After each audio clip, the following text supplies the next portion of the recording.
All right, welcome. Let's see. Turn on Karen. What the hell? Cancel. Okay.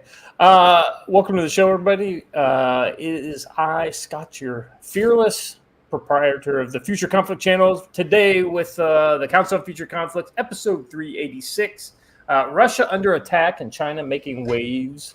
We got a little kind of interesting stuff that's popped up over the last, I guess it's been the last 12 hours that we've seen these two kind of attacks in Russia, both the beach attack and then also the one in Dagestan. So we'll be talking about that today.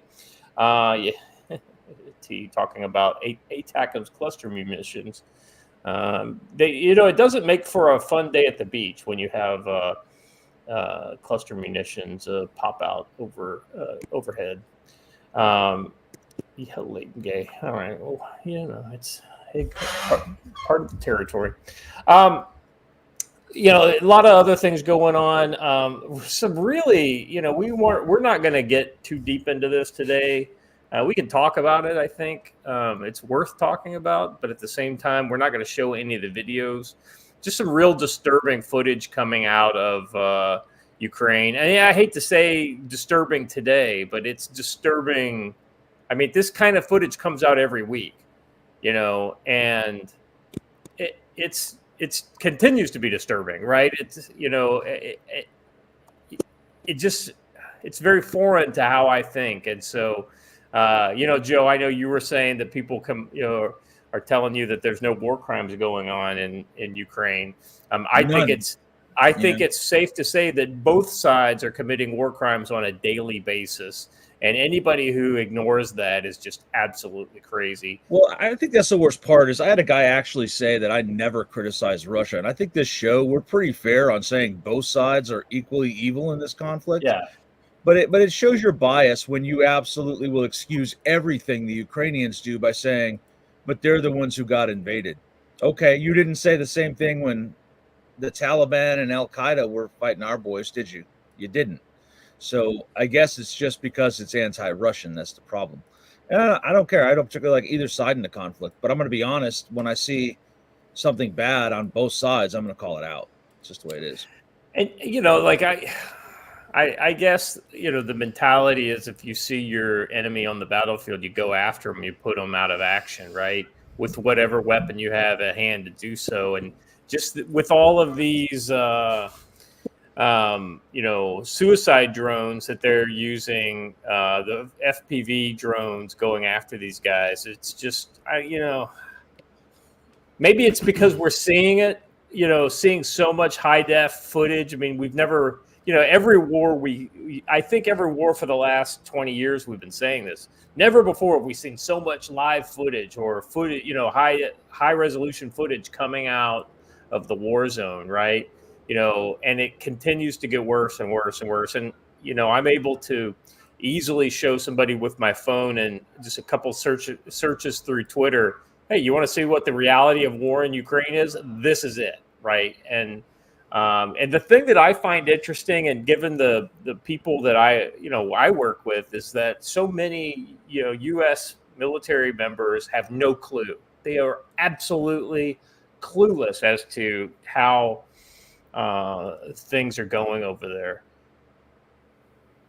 Yeah, I mean, a lot of folks are intentionally obtuse when it comes to this, right? They don't want to see it, so they don't. Head in the sand. They can play that card. Oh, I didn't know. Whatever. Yeah, head in the sand. Yeah, no, I agree. And we were also, before the show, we were talking about just the mentality difference that these people who are involved in the Slavic Civil War over there, and to say there's a distinction between how a Ukrainian or a Russian think, I think is kind of, I think it's misguided. I think that culturally they have a lot in common, and therefore they come up with a lot of the same, kind of things on both sides. And so the thing that we were talking about is just the fatalism, right? That we're seeing with these, you get a wound, don't worry, don't wait for anybody to come find you. Absolutely, just end it, Well, that comes from the footage from very, very early in the war of both Russians and Ukrainians kneecapping and wounding prisoners, and the Ukrainian doctor admitting to and eventually being convicted of castrating Russian prisoners when they came through his field hospital. And y'all can pretend like that didn't happen, but it happened, and he actually said on international television that's what he was doing. So. Yep. Your Arctic boy for $10 Canadian. I don't know. Does this count as $10? It's like $6.75 at best. Yeah, it's $10 to him. I thought it was 36 cents, but Welcome back, folks. Scott, you said you can show them, but then the issue is 90% of the time you show them the savagery, then they go LMAO, stupid orcs died. The interesting thing that's the biggest piece of it, right? The dehumanization. Yeah. And throughout that whole debacle on my timeline this weekend, that's what it was. Yeah, dude, but they're Russians, so who cares? Well, so whatever you justify against the Russians will justify against you. Be careful the standard you set, lest it be used against you. I got so tired of that nonsense. You fight the brave fight. I have kids and 2 jobs, and I have no time for this nonsense. If you want to tell me that it's okay to blow up a wounded guy who you can tell is bleeding to death, then you can just go in the fucking block pile, and I don't care who you are. And if you don't like that, then you can block me, because I got no time for you.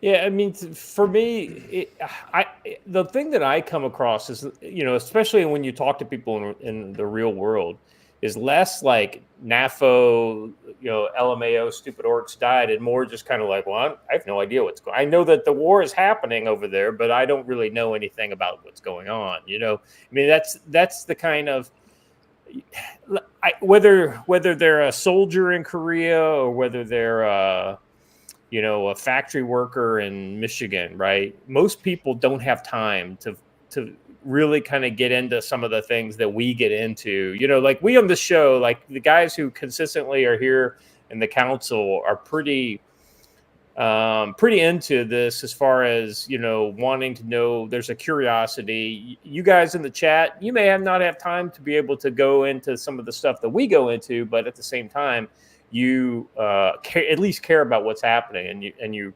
value our interpretation, and you hope we bring you good authoritative information, and we try to do that. Ginny Rogers, member for 15 months. The things that happened today are the things you guys talked about a year ago. Thank you for your insight. No, thank you. Appreciate you guys for being here. If it wasn't for you guys being here in the chat, we would just be doing regular chit chats behind closed doors, because like I've gotten to be really close to these guys. And while I am over here in Korea, or I was in Turkey last year, the thing that I've realized is that my social circle is very much about video interaction with my good buddies here in the council. Now that being said, once I get back to the States, watch out for your phones. I'm going to be blowing Joe's phone up. Watch yours too. While you're at it, there's one over on Rumble. Oh, let me get that one. So, boy, Pinochet. Pinochet's helicopter tours. Mm-hmm. Another loyal fan of ours over there. I'm glad to have him. My Rumble is being kind of slow. All right, here we go. Pinochet's helicopter tours for $5 over on Rumble. 100 years ago today, the Democrats had their favorite hooded folks, the KKK, march in what became known as the 1924 DNC Klan Bake. We should demand reparations for communism and socialism. Nice. I mean, the Ku Klux Klan was entirely a Democratic phenomenon. Very true. It's not to say that there weren't ever Republicans in the Ku Klux Klan, but I never heard of any. Right. Figure was a Democrat, so was revived by FDR. Right on. Sean, how you doing today? Hold on. Before we move on to Sean, I have something I wanted to talk about that I forgot. Oh, yeah. Go ahead, Joe. Hey, Watcher, you want to pop that thing up on the screen? I want to talk to you all about Operation Skywalker. Last year, or 2 years ago, 2022, A retired corrections officer was assaulted in his home by 3 thugs trying to break in. They knocked him down, started kicking him. He started to black out, so he drew his pistol, fired a shot, and killed one of them. The other 2 fled. That should have been the end of it, but he then spent 92 days in solitary confinement and 100 and something days in custody for having killed this attacker. When he was finally allowed bond at 102 days, it was the highest bond ever set in Hillsdale County at $400,000 for what was a self-defense shooting. After over 700 days, he has been found not guilty of any wrongdoing by reason of self-defense. The problem is that this family was absolutely devastated, sold off everything they had to pay their legal bills. And our friends at MDFI, a training group here in Michigan, are trying to raise some funds to put some money back in their pockets. So if you get a chance, I'm going to drop a link down here to Give, Send, Go, Operation Skywalker. Share it around, maybe show it to people, donate if you're able, and let's try to make these people whole. They did the right thing. They were attacked in their home, and it's ended up costing them everything, even though they were 100% in the right. That's where you are today, and that's what you have to understand. And God forbid it ever be you on the receiving end of this. So let's try to do some good for Kirk and Jill. Well said, Joe. I think that's a worthy goal to do.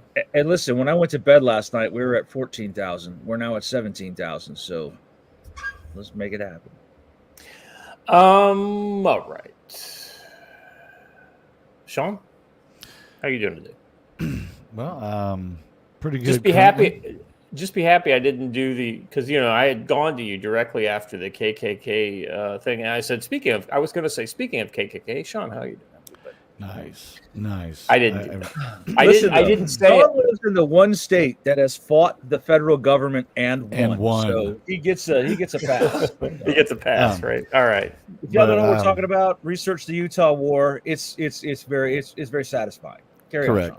on, Sean. But yeah, no, a pretty good morning thus far. Got a cup of coffee in front of me. Kids are still asleep at the moment. Was going to go hiking with the kids this morning, but then I woke up and realized it was still 89 degrees, and I don't want to kill my kids, so I'm here. Very good. Well, it's a good place to be, I think, and we appreciate you being here. And also, we've got my ever faithful heterosexual life mate watcher here. Whoa. Watcher's like, I'm not even sure I'm good with that. You know what, though? While we're on that topic, Watcher is dead to me. I disowned him. I raised you better than where you were going with that pineapple. I'm just saying, make better arguments than fruit doesn't belong on pizza. It obviously does. It's literally one of the main 3 components. It's communist. Let's go with that. And Scott, I sent you on a mission in Naples, Italy. And was I wrong or was I right? Oh, I talked to a girl in Naples about it, and she was disgusted by the very suggestion. That's fine. There you go. Let me ask you, when you look at pictures of large hams that people bake, what do you see on the hams accompanying it?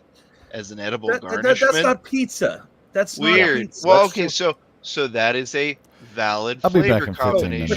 But when people come back at me and say, "But Hawaiian pizza," that's like asking a Chinese person the best way to make a burrito. That's not how it works. Right. Now, look. You make spring roll in the same field. Is chop suey real Chinese food? No. Is it delicious? Yes. General Tso's chicken is from America. There you have it. Anyway, so we're not even saying fruit shouldn't be on pizza because clearly tomato is a fruit. If you want to split hairs and whatnot. That being said, olive and bell we're pepper talking specifically about pineapples. No. There we go. Final word. Moving on. Anything else, Watcher? Yes. I will say that one more thing before we move on from this. Derna, I'm surprised at you. Of all the things you could have said to put on ham, you didn't say strawberry jam. And there are a lot of people from the South that would like a word with you. And first of all, you Arctic boy, no. Ham and pineapple is not part of American Thanksgiving. Sorry. No. Hey, can I just say, now since we're talking about really weird flavor combinations that go together and that shouldn't, can I just say McDonald's French fries and vanilla ice cream, specifically McDonald's soft serve ice cream? Do yourself a favor, try them together. I think I have to leave this show now. I've always been more of a Wendy's natural crosscut French fry, or the Wendy's natural French fries and Frosty combo. That's where it's at. Well, I could accept that because that's just druthers, right? We're not talking. Nice. And listen, for those of you saying I cheer when people shoot pineapples, I'm not anti-pineapple. I love pineapple. Just doesn't belong on pizza. That's all. Hunch the Dirty Roofer for $5 says, pineapple on pizza, just another glaring example of multiculturalism is ruining the world. Watcher, you are a heretic. Yes. And as an example, further example of my puritanism on pizza, when my wife and my stepdaughter keep wanting me to try this hot honey pizza, no. Honey doesn't belong fucking on delicious. Pizza. Oh my God, it's so good. Oh my God, it's so good. If we're gonna bring up the strawberry jam, crack is good. You just shouldn't do it. Oh no, this is not at all. Crack is bad. You may like it, but it is bad. Crack is bad. This is like gochujang and bird's eye peppers that they allow to sit in honey for like a year plus until the honey absorbs all of the capsaicin and flavor off of them. Well, so it's perfect sweet heat. If we're gonna bring up good. If we're going to bring up stupid things like strawberry jam on ham, that comes out of North Carolina, and one of the few things that I agree with Eddie on is North Carolina is no longer a southern state. Listen, Pinochet has it. The Pilgrims landed in Massachusetts, not Hawaii, so that's a really good point. Oh, okay, and then we expanded since then. Don't know what to tell you. And it's not even like pineapple and ham together are like a fusion thing. That's just flat out Hawaiian. Can I just say that Hawaiians love spam? I'm bored with watchers and transients on this. Let's move on. All right.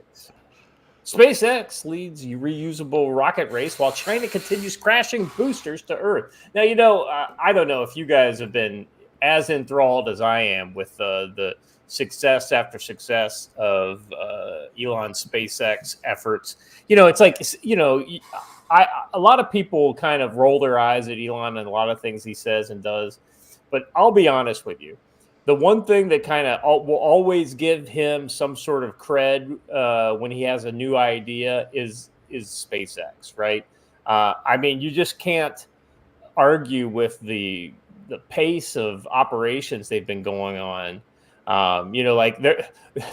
I saw on Twitter, it says a very rare week that SpaceX didn't launch a rocket into space this week, because, it just reasons, right? And so, anyway, that being said, China is absolutely lagging behind, kind of, I guess you could say that they bootstrapped themselves into their rocket program with a lot of former Russian technology and things like that, but they're starting to develop their own tech, and so the word is called spying.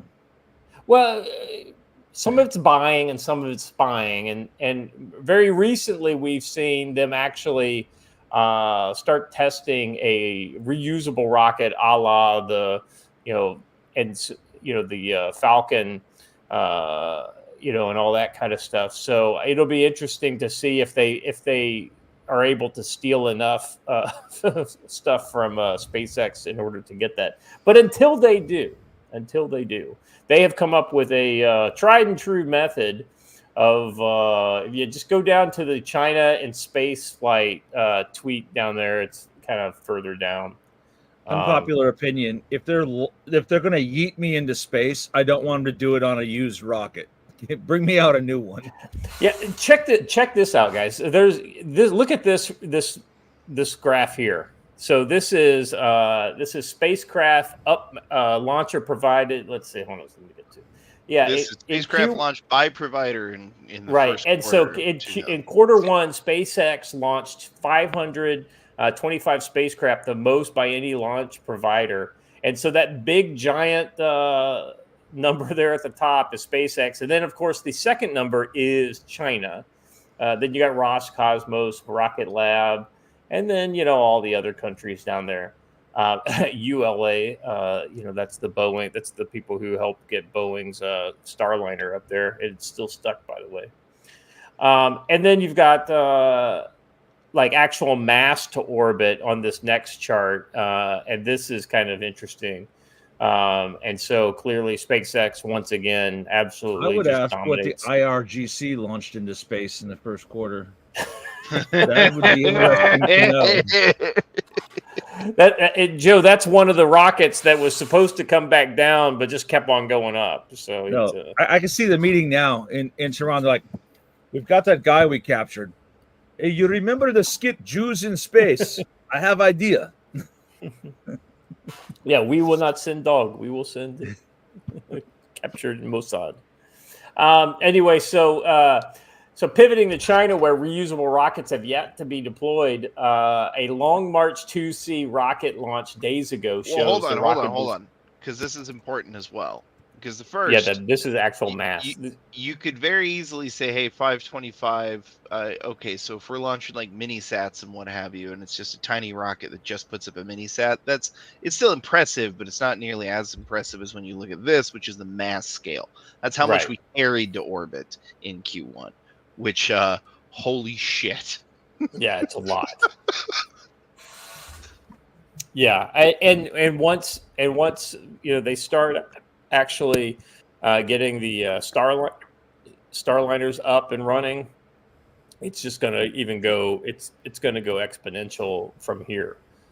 It already has gone exponential, if you will. But anyway, going further down, let's see here. You have the Long March 2C rocket launched days ago shows rocket booster falling back into Earth, landing in a populated area. This is the heavy booster coming down in the Indian Ocean. No, this is the one this landed in the Gulf of Mexico, and essentially landed right where it was supposed to land. And I'm out of order. I was just playing the next video in line. Sorry. No, you're good. That video is just that I was absolutely transfixed by the whole, the Starship and the heavy booster. Now this is the one that's interesting. Yeah. This is China. Here's the Chinese stuff that came down. Now that you've seen all of our actually, I think Derna's probably got it right in the chat. But hey, what do I know? Well, yellow smoke is not good. Yeah, that's what you call toxic hypergolic gases. I think they still have some refinements to do to the technology. Well, no, this is working as here's expected. the issue. They deorbited it incorrectly, and this is not the first time, nor will it be the last. So this is not a deorbit. This is a booster that never made it into orbit. What this is. Gotcha. So this is the booster fell to Earth near Guiding County, Guangdong Province in Guangzhou Prefecture in Province. I don't know, whatever. God, I'm so excited for war with China so that we can have map time with this. It's going to be an airspace closure notice for the mission established a temporary danger area. So, I mean, knew where it was coming down. So he came down where it was supposed to come down. They just, they just don't care. Well, if the point of it is for it to be reusable, it coming down that hard is not reusable. Note how many of them are holding their ears. Yeah. Oh no, I had to turn it down. It's loud as hell. Yeah. I will say, interestingly, just say nothing about the interior, but from the outside, that's a pretty cool looking house. Kind of like that.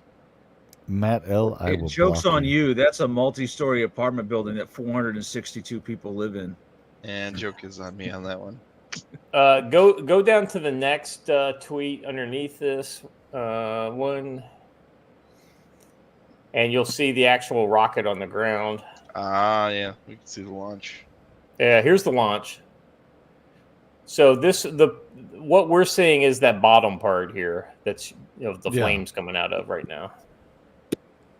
Yes, we understand how rockets work, Scott. It's called the first stage. Mm-hmm. Valiant attempts. Thank you. I appreciate it.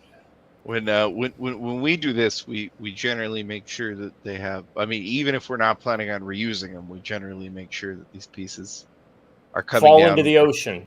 Yeah, that's why the reason why we put Cape that's why Canaveral we where it launched is. from Cape Canaveral. Right. If you go down to the next picture, and Boca Chica, I should add. That's why they picked Boca Chica where Right. it's.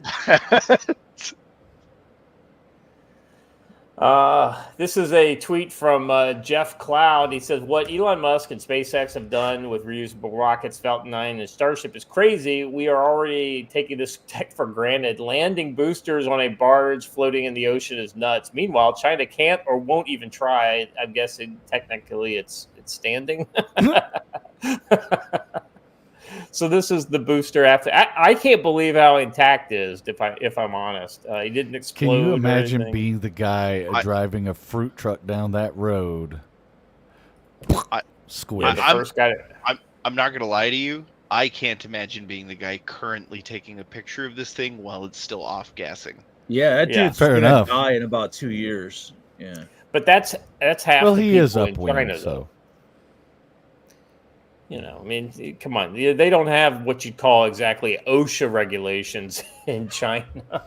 that thing probably only survived because it's a dirt road or barely improved surface. Yeah. It looks like it probably landed upslope and then just kind of slid down rolled onto the road. tumbled. Yeah. Yeah. Anyway, so high-tech Chinese rocketry notwithstanding, they've got a little bit of catching up to do, and I'm sure that they are stealing the crap out of everything they can get out of SpaceX at this point. But you know, that being said, there are certain things that we are still the leaders of in the world, and one of those is rocketry. You know, thank God, you know, of all the things that it's good to be good at, rocketry would be one of the ones that I would be happy about. Yeah. You know, AI is another one. Quantum computing is another one. I mean, so we got some good things that we're good at. We just got to keep at it. And I don't know if the people who are in charge right now are going to be able to keep it up. So let's see. Let's go ahead and move on to some not so good news. Top U.S. general says Islamic jihadist terrorism in Africa has soared tenfold over 26 years. This is General Michael Langley. U.S. AFRICOM Commander talks of China threat, Russia threat, and Moscow disinformation campaign. This is how you know DEI is working. Look at the commander of AFRICOM. Well done, United States military. Right. Well done. I'm sorry. He's but a Marine, so I guess aren't Marine generals supposed to be pretty good? Well, they are, but I'm just pointing it out. But here's the thing, though. If you truly understand Africa, an African American is probably the last person you should put in charge of AFRICOM. Because I will say he's got general sleeves. Yeah, right. He didn't have his sleeves rolled properly, but Africans in general don't trust Africans, so might have been a bad move. That's what I'm saying. I know that there has been some friction between African immigrants in America and African Americans, you know, and I always thought that was ironic, but you're right. They definitely. That's not free for you. It's free for me, I guess. And I guess over here in Korea, it's free. Anyway, Langley in a wide-ranging interview covered the threats from China, Russia, and Iran, gave insight into apparent shift in U.S. military policy, particularly in West Africa. Now, he's going to be talking here about a lot of stuff that we've been talking about, Joe, for a while, you know, specifically in and around the Sahel, you know, the African... Solari knows how to make drip. Yeah. Right. You know, we talked a lot about Nigeria. You know, you've got everything from Mauritania all the way to the Sudan on fire in that region. And ISIS is still a big issue there, which is one of the things that he's talking about is the number of ISIS cells that spread throughout the Sahel. And then he's also talking about China with their Belt and Road Initiative, and also the kind of aggressive use of Wagner by Russians over there in Africa. And then, of course, the shadow war that's going on in places like Sudan between the Ukrainians, which clearly they got so many men they could spare, special ops guys going to far-flung places in Africa and, throwing down with, Russian mercenaries. So I find that interesting. All right. Here on Islamic Terror, the general said we've been monitoring and identify indications and warnings. Somebody we know, little Peter influence there. Indications and warnings for numbers of years. Just for statistics, back in 2008, Islamic jihadists on the global scene, only 4% was on the African continent. Now that number is up to 40%. So in executing AFRICOM's mission of being able to provide indications and warnings, monitor and respond is all for protection of the homeland. That's pretty interesting. I think, we have seen a spread of Islamist groups throughout Africa. I mean, going all the way down to South Africa, Mozambique, all that stuff in Southern Africa. Throughout the Sahel, we've seen it along the eastern coast of Africa. Now, Joe, I mean, any thoughts on kind of the growth of Islamist, kind of terror within Africa? Do you think there's something behind that, or because there have always been some strongholds, right, especially in northern Africa, where you've seen some of that stuff? Well, I'm going to say it's a fallacy to say that it's grown. I will say that it's become more public knowledge. There's a difference there between the two. Al-Shabaab has been around since our forays into Somalia. They're actually not new. Boko Haram, been here forever. Yeah. And millions of splinter groups throughout the Sahel. I would just say it's become more mainstream because they now have a social media presence, and the ubiquitousness of social media has gotten more of the word out.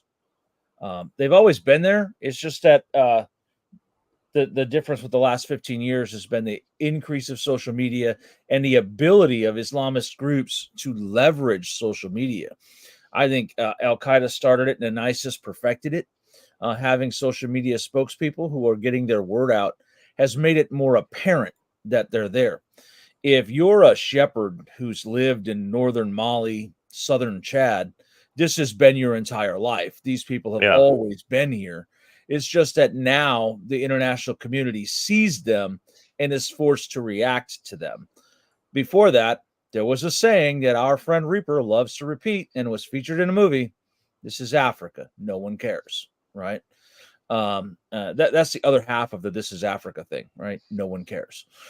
So I think it's just that social media has raised the awareness of it.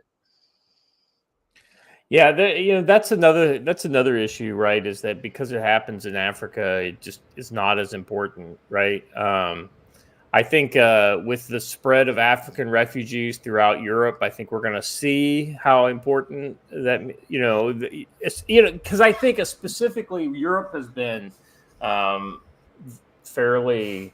So that's I'm glad you bring that point up, because let's take the Eritrean example, right? The Eritrean/Ethiopian conflict example. They said, "Oh my gosh, we're fleeing this horrible civil war in our country because of those bad people."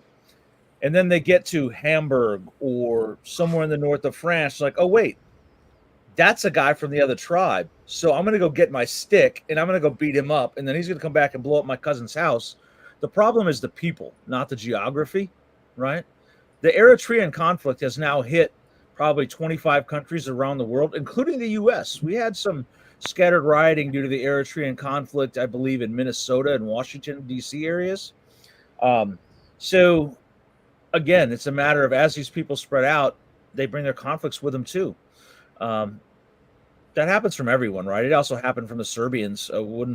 When we were taking in refugees from the former Yugoslavia, we had conflicts even in Michigan between Serbs and Croats rioting against each other in the U.S.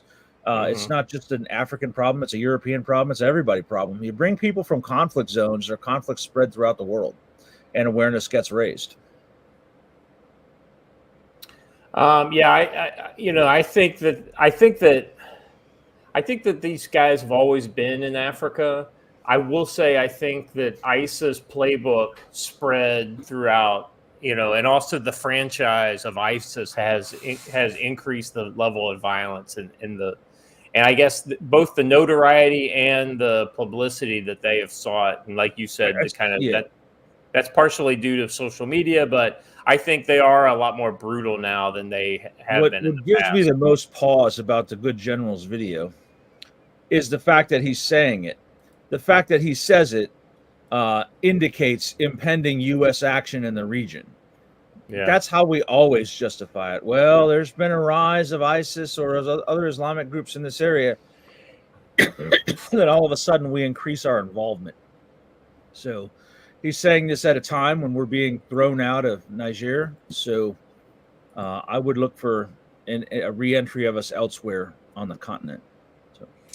Just real quick, let me kind of give you his quotes on Chinese operations. Langley told Fox News of the specific concern over Chinese operations in Africa. He says, we look at the threat of the PRC, and we know that they are exploitative for possible coercive when necessary. When they engage across the continent through the Belt and Road Initiative, but sometimes they have aspirations of military capacity and capability. They already have a base in Djibouti. It wouldn't be a good show unless we mention Djibouti. Time will tell what their overall aspirations are. Will it be a power projection or will it be denial and defense? We don't know. Right now, they say it's for counter-piracy, so we are monitoring all the time what the PRC overall global intentions are in the strategic realm. So clearly he's kind of couching his position there a little bit. Some of it may be extractive for resources, but other things may be the ability to have a power projection platform in various areas.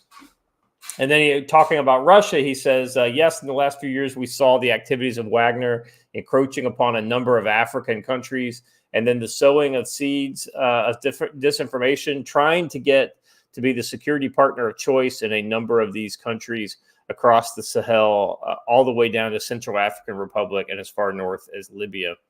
Listen to his terminology too, though. Wagner encroaching. By encroaching on those countries, he means being invited in by the governments of those countries. That's not encroaching. And we use this language when we're trying to justify what we're about to do. Specifically encroaching into areas where the U.S. has been in the past. And then that's what he means by that. Yep. He says through their disinformation campaigns, it is involved into the sponsorship of Russian MOD after the demise of Yevgeny Prigozhin. By the way, a year ago today or yesterday, I think we had the Wagner revolt. So that was a good show, by the way.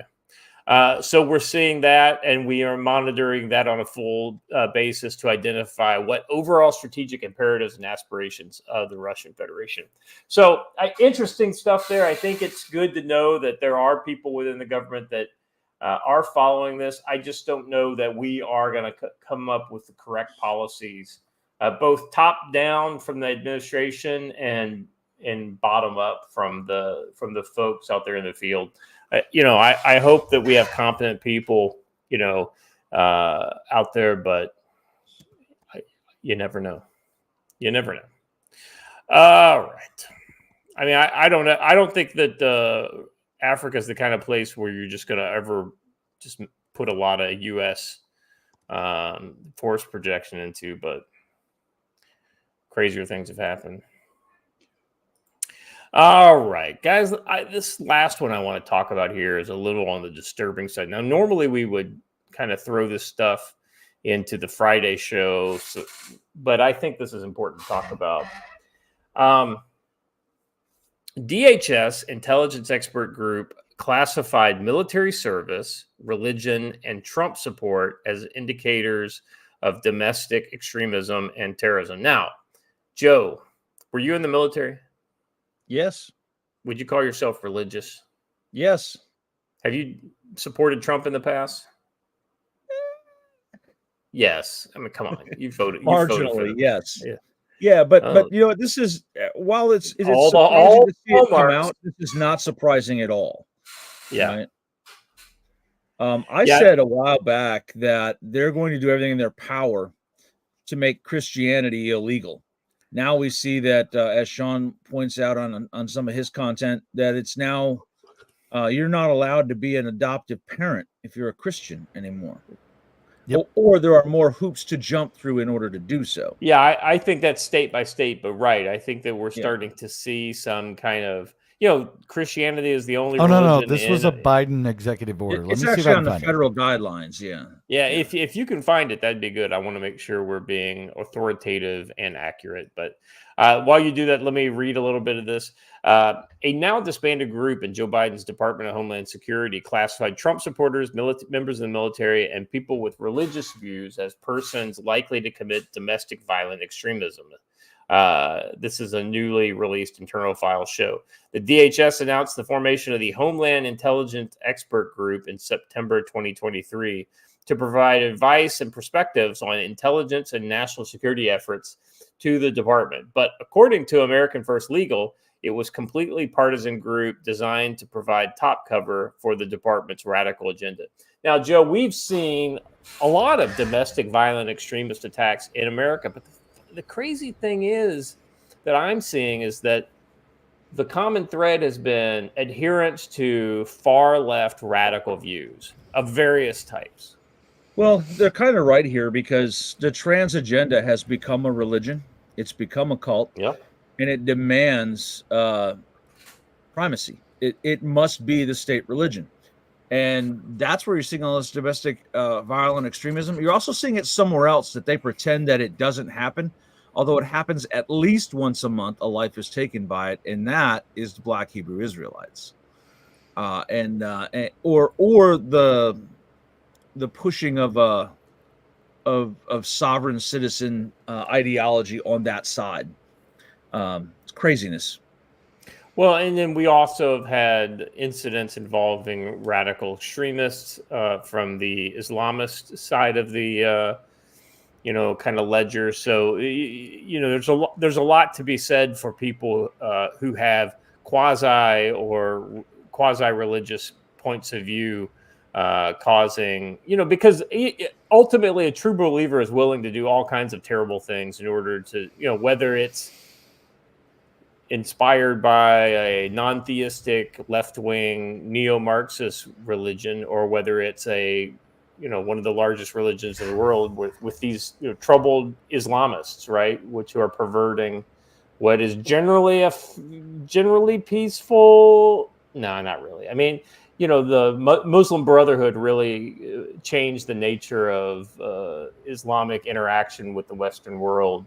And that goes back to the mid 20th century. But before that, there was all kinds of negative interactions with North Africa, the Middle East, and other colonial powers. So it's a troubling interaction, and shockingly, none of those people are Trump supporters and or military and religious people.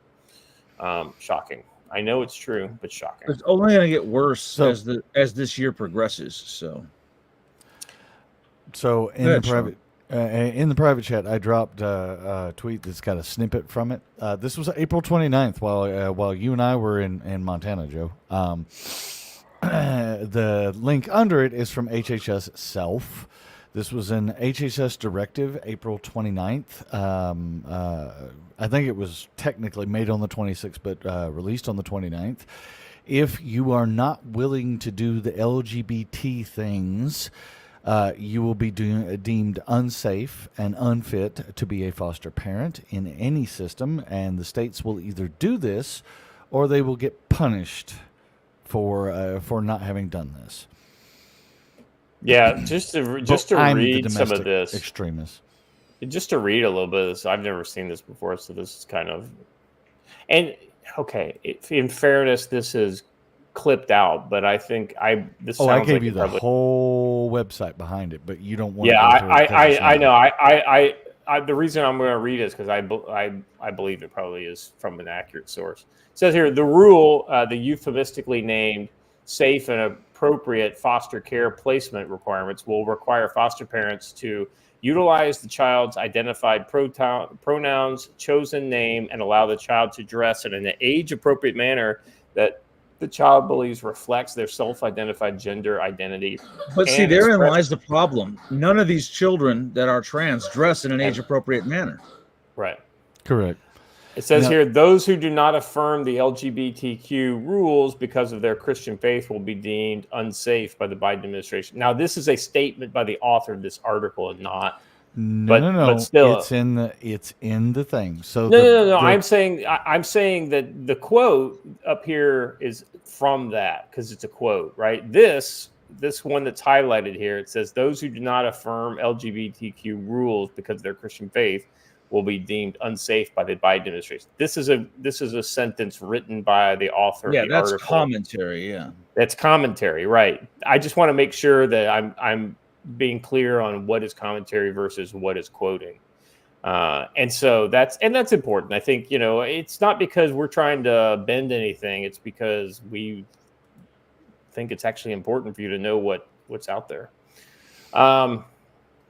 Yeah, and then you've got the hhs.gov. I'm going to open this real quick and look at this. That's one of the memos. There were several memos they released on this subject. They were all LGBTQ and about trans things, and they all were written on the 26th and released on the 29th.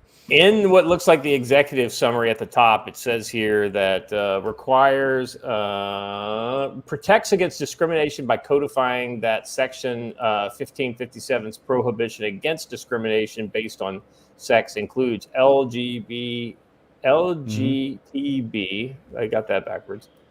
QI plus patients. So basically saying if you don't go along with whatever delusion that they come up with, then you're unsafe in that matter. What if the child wants to be a dinosaur? Do I have to let them cut their arms off?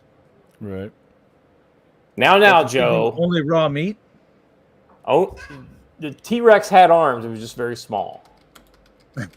Okay, that's a short. Does it?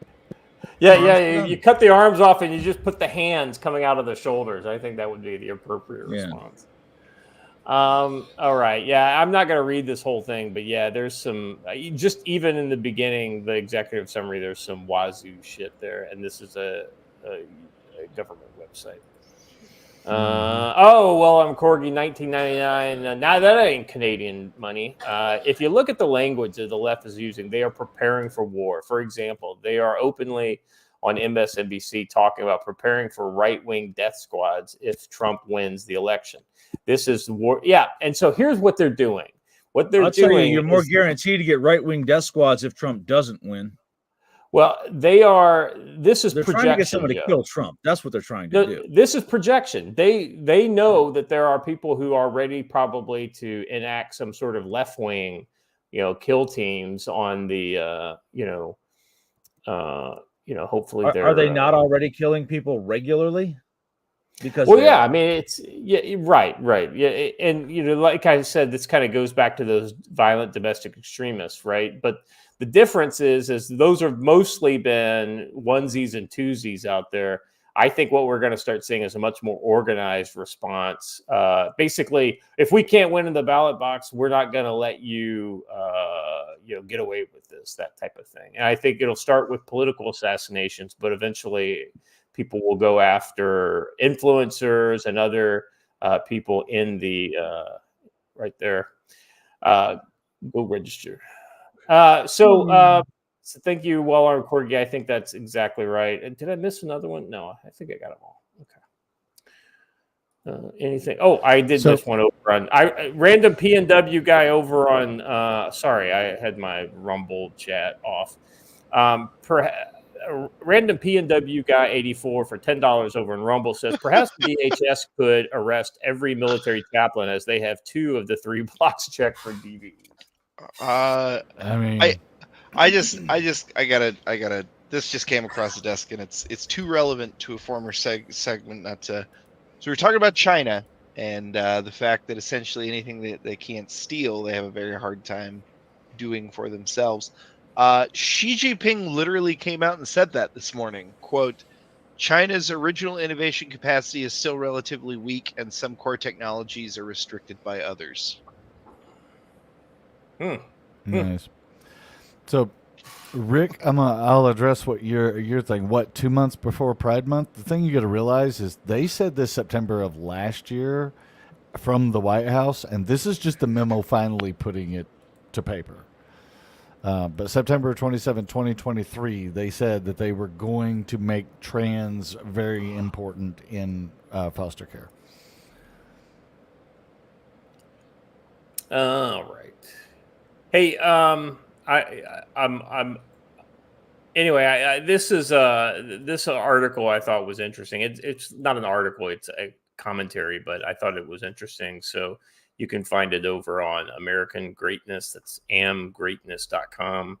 It's kind of an interesting read. So give it a look.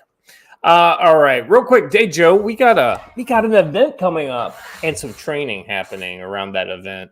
Go register for my upcoming Montana community security course at tactical-wisdom.com/training courses. The cool thing is, if you come to my class that week before, you just hang out the whole week in Montana with me, and we will have fun. There will be whiskey, there will be beer, there will be water, sun, mountains. There will be hiking with trail cameras. Joe, I can't remember if it was Joe or Stan told me that if you're a single male, there's very beautiful women in the area as well. So I wouldn't know. I'm not single either, so it's not of interest to me. But it's just talk about scenery. Look what's to see. There's mountains, huge tracts of land in Montana keep digging that hole. No, there are some interesting features to the A bar, the local bar there, that you have to see to believe, and we'll let you discover them on your own. But I will tell you, go in the men's room, and it's a pretty cool place. But I'm going to be running a class up there on how to secure a property, how to run entry control points, checkpoints, patrols, and observation posts, and we're going to have fun in a great outdoors environment doing it. And then hanging out while getting ready for the future conflict meetup there, along with Shield.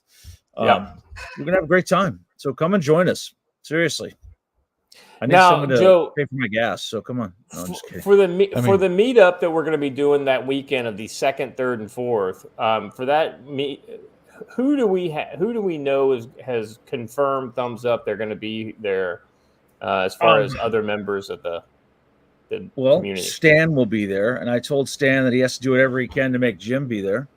We'll be there. I know that Angry American is 100% going to be there. Great. I'm really looking forward to meeting him in person. There is a rumor that Stan has beaten Mark Sibley into submission into coming here, but I'm not sure about that yet. I haven't heard it. And there are several gear providers who are planning on coming up, like Wendigo Works and Exumbers Designs, and a bunch of other training providers. There's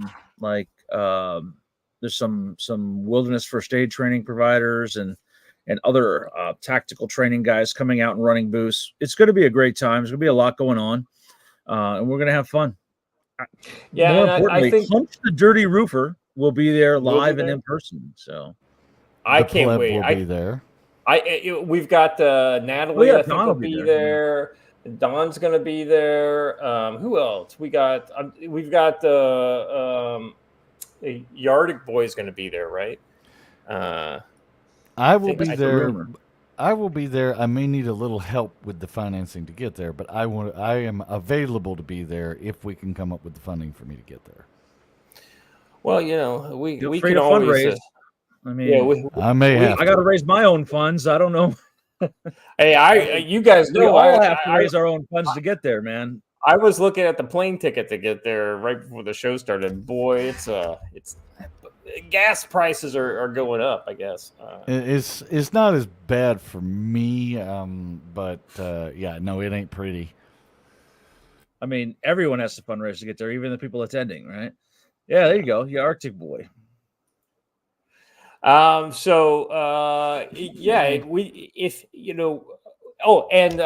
understanding is that the website was being worked on over the weekend, so we should be seeing the website so everybody can start registering and getting their money in and everything like that.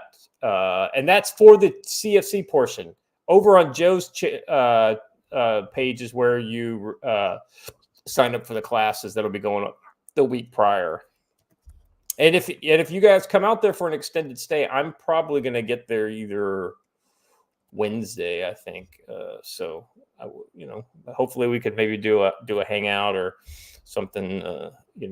Yeah, I've already got one guy who's going to be up here for the whole week. So he's coming out from Michigan to take my class, and he's going to stay the week and hang out with the rest of us. So.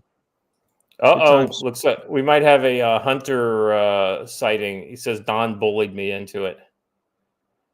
I can guarantee you're going to have a blast if you come out. So we did the meetup last summer, and I can't express how great that was. And the fans that came out for that were all very cool. It was just like a get together of like just old friends is what it felt like. So I'm about 90% sure we're going to have the governor and attorney general there as well. So yeah, well, I mean, I understand there's going to be some Montana politician types. So let me just point out, along with some people running for office there, let me point out that Shield Arms is running this as a whole of organization event, and they've devoted 5 or 6 people to the planning and preparation, and we got a lot going on. They're going to have a food truck out there to make sure nobody goes hungry, and hopefully they'll have some way of bringing in a whiskey and beer resupply because we're going to need it. I know the last time we were there, several resupply missions had to go, and look, it's an event going to get beer from there, right? Because there's you're not wrong. So. I will be making my purchases at the duty free on my way out of Korea. Yes, so that I've got won't handle it. Just that'll just be what I bring for for the consumption of me and my close direct friends and anybody else who asks. No, I do honestly think Dan. I'm thinking Stan and Don, and I came up with Dan. Stan is trying to work something out with Glacier Distilling to provide some. Oh, very cool. Well, I got to make sure that Kentucky bourbon is well represented, and hopefully my dad brings up the resupply of Derby pies, so we'll get that worked out. Yeah, I need to work out with your dad the logistics of him joining me and Mike Shelby on the whiskey tour. So, oh yeah, I would love to hear the after action review of that get together. Yeah, you get my dad out of the house more. Yeah, it'd be a good time. All right. Anyway, all right, let's move on. Oh, one more thing to shill real quick. Hold on a second. What's so funny, Washer? I'll hit you in the private chat. Hey, guys, we are at $17,913 US over here on the Paradise, the Land and Sea Paradise graphic novel page. Really, really thankful for all the support everybody's been given. If you haven't checked it out, it is a graphic novel set in the Land and Sea universe. That's a novel series that Blaine Pardoe, right there, you see him on the screen. Blaine Pardoe wrote and was co-created with Brent Evans, the founder of Creator Juggernaut. He's kind of like the big brain behind that whole operation. Really great guy. And so we've got a graphic novel coming out. This will be my 4th graphic novel that I've done, and it's definitely going to be a cool book. 4 different covers right now. Cover A, cover B. Let's see, a little kind of angry Santa Claus is what we got going on as a theme on these covers. We got a variety of different covers available. So for whatever your taste is, we got something for you. Interior art is done by Doug Franchin. He's a Brazilian guy that I've worked with on several books going back to the mid 2000 teens. He's done a Brazilian books. Brazilian book, yeah. I'm writing the script from a story that Blaine and I share a co-credit on. Eric Weathers is the letterer. He letters almost everything in Comicsgate. He's a great guy, and he's lettered all my books as well. So it's been a team effort, and I've been really kind of honored to be amongst these. I count myself as the weakest link in the creative team of this book by a wide margin. But if you are unsure, we have something coming out in the next couple of days that will, kind of for the home stretch of the campaign, because we got 15 days left. We'll be doing a digital black and white ash can, is what they call it. An ash can are the kind of like preview copies that they would hand out at like comic book conventions back in the day. And what we'll be doing is basically giving out for $1 a lettered version of the digital ash can. So you can basically get it as a PDF file and just read it, right? And you'll read like the first 29 pages, I think is what we're going to give away. And you'll see the art, you'll see the writing, and we're kind of showing you our hand, right? And so you get basically the first half of the book for $1. And if based on that you think it's good, go ahead and get a copy and let us know what you think. Feedback would be appreciated on that. I'll be bringing a stack of Doorkickers to the event, by the way.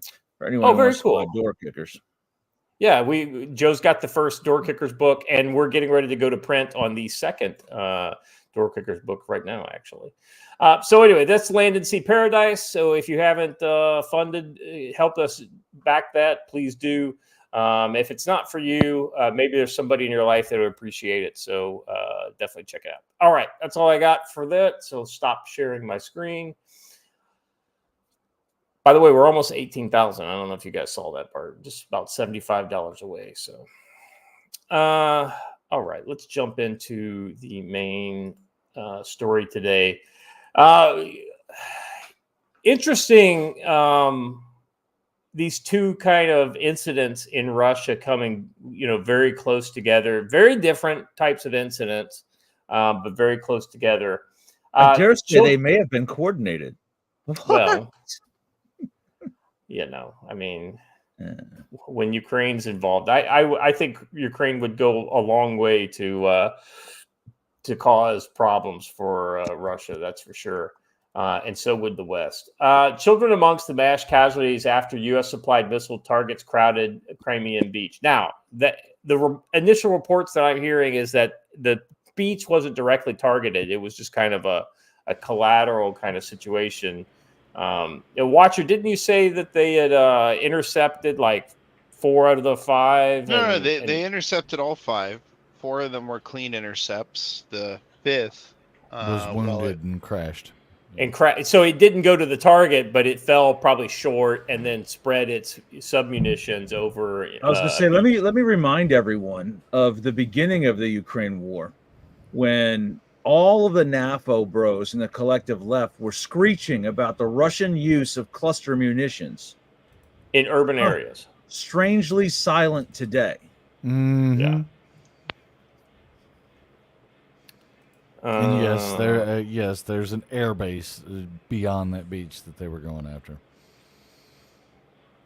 All right, let me read a little bit of this here. Russia on Sunday is reporting a mass casualty event at the Crimean port of Sevastopol and is saying that a U.S. long-range missile was behind it. The Russian Ministry of Health in the recent update said that 5 people were killed in a series of strikes from Ukraine, which injured 124 people, including 27 children. Among the deceased were 2 children. The ministry said casualty toll is likely to climb over the next hours amid the emergency response as hospital data is reported. Yeah, so let's be honest. Nobody's hands are clean in this, neither the Russians or the Ukrainians. But the Russians released a Flight 24 track of an American Elant craft that was making odd circles off Sevastopol the whole time the strike was going on. So yeah, I think we have. It may not be on this, but I've seen that. So, Watcher, if you can find that, that might be helpful. Let's see. And Moxell is calling it a terrorist missile strike on Sevastopol with 5 U.S. supplied ATACMS tactical missiles carried out just after noon local time. What's more is that Russia says that they were equipped with cluster warheads, making it a bigger casualty strike zone. Crimean officials said that once the instance of a missile exploded above a crowded beach, unleashing shrapnel on people who were relaxing there. The separate Russian Ministry of Defense statement directly accused Washington. Flight missions for ATACMS missiles are programmed by American specialists based on U.S. satellite reconnaissance, making Washington primarily responsible for the deliberate missile strike on Sevastopol citizens. And then, of course, there's the video, and I think did we see the video already? I didn't see any gore in there. On the video, you can hear it and the bomblets going off. So it is clearly a cluster munition. Yeah. Yep. Yeah, that drum beat kind of popcorn sound. That's the cluster munitions going off. Let's see. I'm just kind of scanning through the story here. AFP writes of emerging unverified footage. Videos posted on social media show people running for the beach as explosions went off and people swimming outfits carrying a stretcher. Russia's military warned that such actions will not be left without a response. The Biden administration has regularly sought to claim U.S. supplied weapons transferred to Ukraine can only be used to attack military targets and are defensive, even if the instance of cross-border attacks. Likely Russia is gearing. Yeah. So, I mean, Joe, based on what we've seen with reprisals by Russia, how would you expect Russia to try to strike back against this? Do you think this is something where they would do a kind of in-kind attack? I think you'll see. No, I don't. I think what you'll probably see is some diplomats get roughed up in Vienna and a couple of the other intel centers of Europe by street hoodlums, and that'll probably be the response. Or they could do another cyber attack like they've done to CDK for the last week. Or they have let it be known. They keep burning down and sabotaging various different industrial centers throughout Europe, and they've been doing this for a couple of years. But in the last couple, they've basically left calling cards to be like, famously the Czechs pursued 2 KGB agents halfway across Czechia and Slovakia, trying to catch them. So yeah, you're right. And it is worth noting that both in Scotland, Czechia. That's actually the name of it, by the way.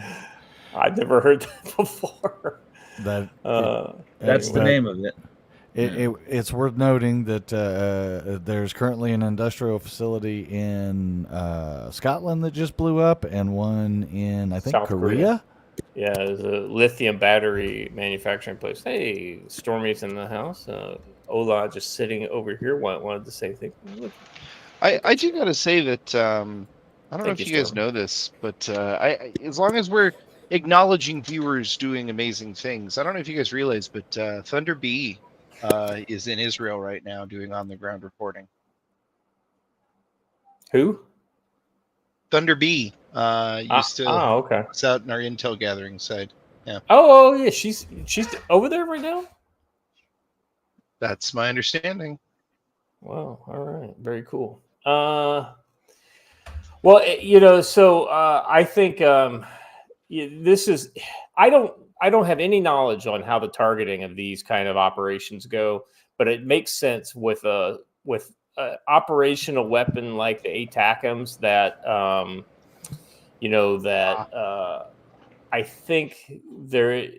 To say the U.S. are involved in the targeting of these weapon systems is not a crazy,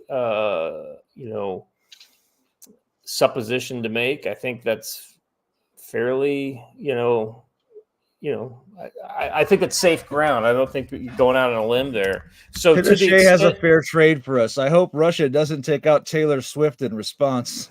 Ooh.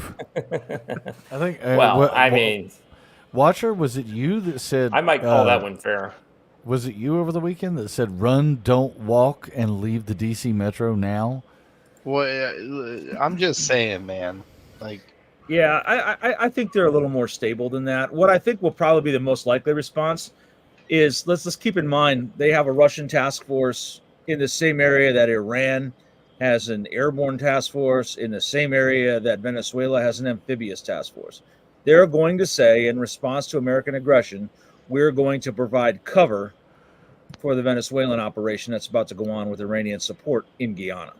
That's the most likely response. I mean, yes, but we could hope. Let's see. The thing that I just want to kind of mention is that going back to the idea that Americans could have absolutely been involved in the decision chain with this strike. I mean, what responsibility does America then bear, right? There's literally no way in which America was not involved in the release of. I know. But you know what I'm saying. Here. So let's just give the benefit of the doubt, right?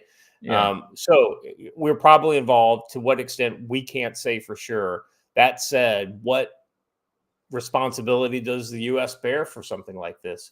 And then we've got this X post by Douglas McGregor. He's a fairly right of center former military officer and commentator now. Russia blames U.S. for deadly missile. Hold on. You said former military, and I'm going to correct you. Air Force. That's not military. Well, that's right. It's practically civilian. Russia blames the United States for deadly missile attack on Crimea. Russia on Sunday said the United States had responsibility for the Ukrainian missile attack on Russian annexed Crimea, which it said killed 5 people.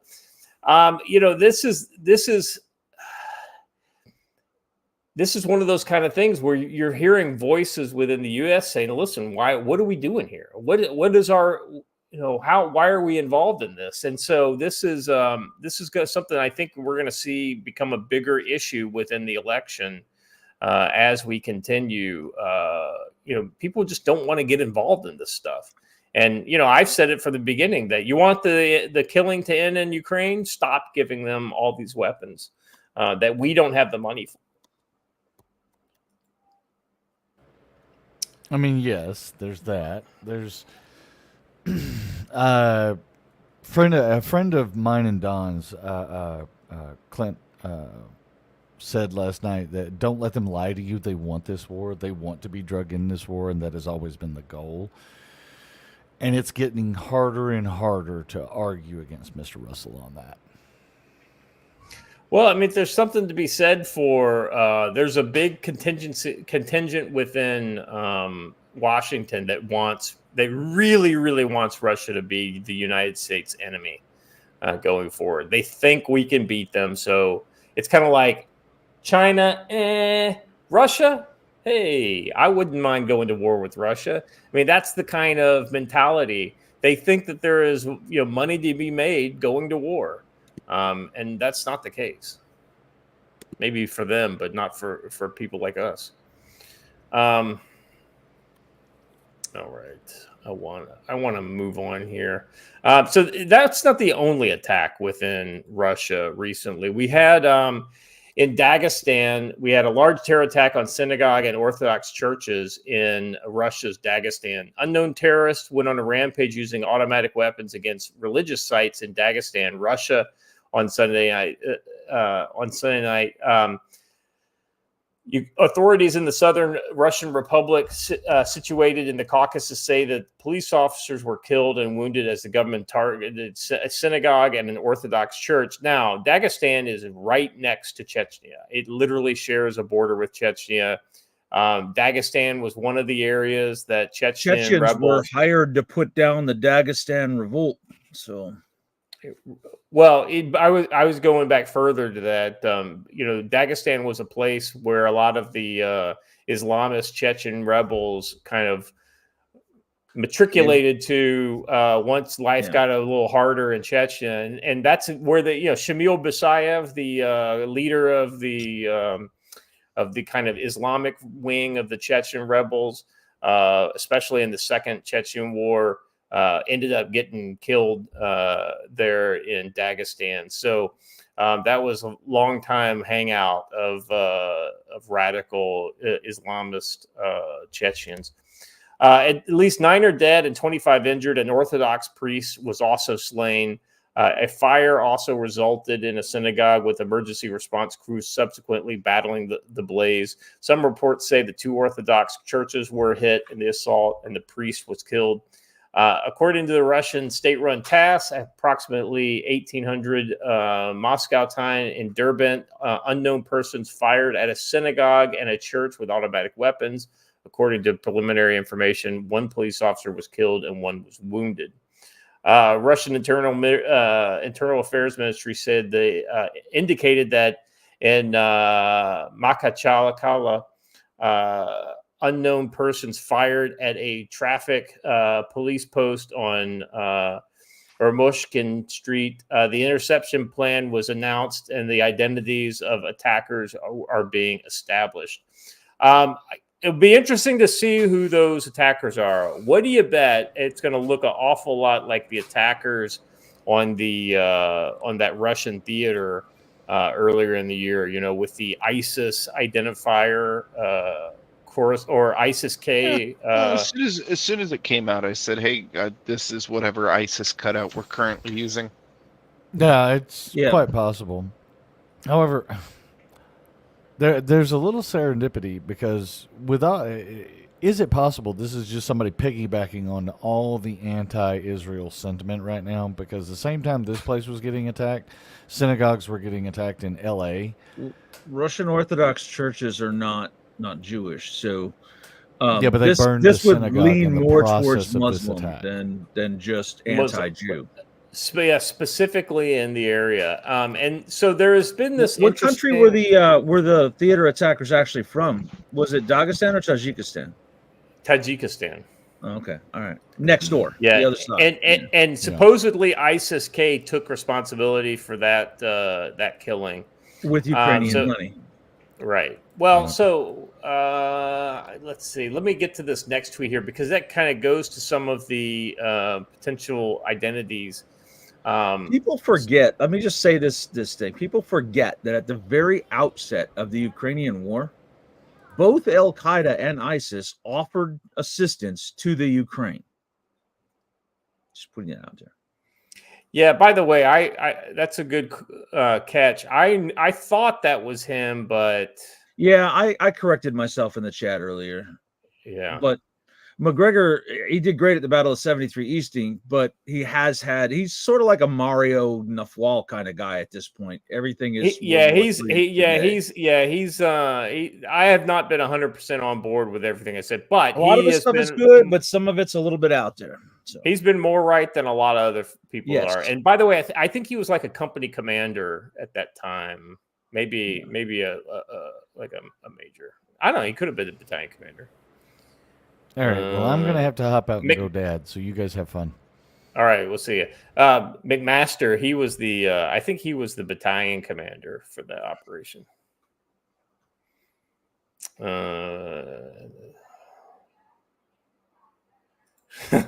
I'll be honest with you. I felt like those names were a little easier to pronounce than the average average Ukrainian city. And I know a lot more about the Caucasus region than I do Ukraine. So that's a fair cop right there. I could be all wrong. Anyway, if you could look at, there's a link to a tweet right underneath this one in the show notes. If you can pull this one up. If there was a way to intentionally inflame the Russian state and the Russian nation as a whole, it's slitting the throat of an Orthodox priest. And that's exactly what they did. Well, right, and that is absolutely a targeted execution. The Orthodox priests have a pretty high regard in especially in recent years. One of the Islamic terrorists who was eliminated earlier tonight by Russian National Guard and security forces within the city of Derbent in the Dagestan region is believed to be Ghazi Murad Kagirov, a 28-year-old MMA fighter from the city of Makhaklakala. Everyone in Dagestan is an MMA fighter. Just ask them. True, that's true. And a member of Eagles MMA, an organization and fighting gym established by the former UFC lightweight champion Khabib. Not gonna pronounce the name right off. Well, I've never been good with his name, and I don't know. Nurmagomedov. Anyway, I at least that one's out there more. I just haven't ever paid attention to him. I just think it's interesting that they've so clearly these are probably locals, radicalized locals who were and there's kind of two ways to go with this, don't you think, Joe? I mean, you've got the kind of the mainstream Islamic folk that probably have some Islamist past, have joined the National Guard, the Ruskavard. You know, they were the guys, the Chechens that went to fight for the Russians over in. And they are the Chechens that have taken the Russian money to kind of hold things down for Kadyrov in Chechnya, right? Then you've got the more moderate Chechens that may not like the whole thing that Kadyrov's got going on. And then you've got the more extreme Chechens that are willing to go into Dagestan and slit the throat of Orthodox priests, right? And so, you know, you got a kind of a broad mix of Islamist ne'er-do-wells within the Caucasus region that are willing to, 100% this. And so it's just a kind of an interesting pot stirring that's going on here that, you know, something doesn't smell right to me, Joe. Well, what you probably happened was a group of disaffected youth who wanted to do something. They got these MMA careers that aren't going anywhere. They got bills to pay. And somebody said, hey, I've got a bag full of cash. I need you to do something for me. And these guys were like, hey, all right. But a bunch of them got schwacked in the process. And what's funny is some of the others who've been identified are rather significant people, sons of top officials, folks that are known in not just in their town, but in the region. So it's interesting. Yeah. So anyway, it's tough road to hoe for Russia here lately with these two very close together attacks. Hey, well-armed Corgi, it does not go unnoticed that you used a Generation Kill quote right there. Well done, sir. Well done. You know, I never did watch that show. Oh man, you would actually really like it. Life in a Humvee, bro. Yeah, I was gonna say I find that. What did they say, Mish? They said they are grateful to be liberated and America is a friend. No, what did they really say? Can I just say? Can I just say that after spending a year in Iraq and then a year in Afghanistan and then some time in Syria and whatnot, my interest in real war movies has gone down like it's like a rock. It's kind of like after you see real war, it's kind of like combat in the movie. It's mostly just about the interaction in life of the guys in a combat. I get that. It's the dudes, and you would really like that. Yeah. Yeah, I will probably watch it eventually once I get out of the military, you know, and away out and away from the military. I think what I heard was I need to throw it in my bag when we go to Montana. Okay. I don't know about that. I'll be too drunk by the time we get to watching it, hopefully. All right. That is the ideal condition in which to watch Generation Kill is hanging out in a barracks room situation with all your buddies. I would be more interested in checking out more FPV drones versus bums. I think that would be. That's always fun. I mean, it's entertainment. That's the 21st century bum fights. Remember the bum fights? Oh yeah. It's so degenerate. Oh my god, we're going to hell for watching those. Hey, you know what? That reminds me. Not that for some reason drones chasing crackheads made me think of it.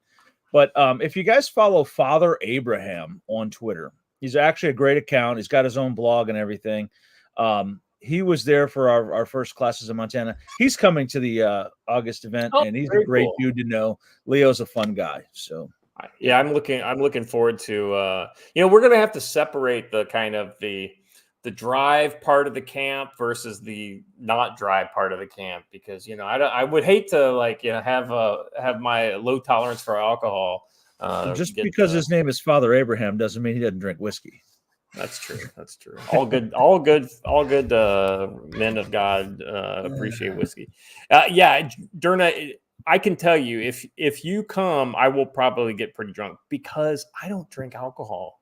I've probably had 3 shots of whiskey since I came back from Turkey. I remember a night at the G camp when you were like, "Hey, bro, I'm gonna slow down because I'm at serious risk right now." I was not so drunk, and I've got a lot of reps under my belt, so I know how. But listen, our friend Jim behind. and Amphibious Pirate, he did no such advice. That's exactly right. Yeah, Amphibious Pirate was absolutely. He ate that damn pear, didn't he? Out of the pineapple. The pineapple. Yeah. Oh my God. Anyway, all right. If you were there, you were there. What happens at the G camp stays at the G camp mostly. But same for Camp Ponderosa. It will be a lot of references will be made to our weekend at the. So looking out for it. All right. Yeah. I will say though, the best part of the last get together was when the girl told me, you weren't there yet. I don't know where you were. You were coming there or whatever, but the girl at the hotel bar told me the hotel bar is closed. And I was like, dang it. And me and Hunch were both like, dang it. And the Clark boys were like, but is it though? They busted out the liquor. So well done. They brought their own bar with them. That was I don't know if you're aware of, but like all these handbags, these luxury handbag stores back in the day, they all used to make coach wear, which is like the trunks and things like this, right? I always thought it was so cool to get like a high-end trunk and turn it into a traveling bar. You have obviously not seen my travel bar. Many folks have in Montana. So you will see my travel bar when you come to Montana. I look for it. Yeah. Well-armed Corgi, my liver has PTSD from barracks life.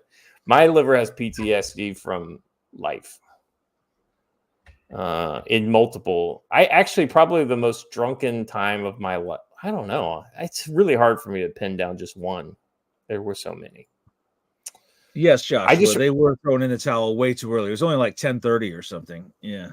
I distinctly remember one night after doing flaming Everclear shots, begging my friend not to let this girl sleep with me.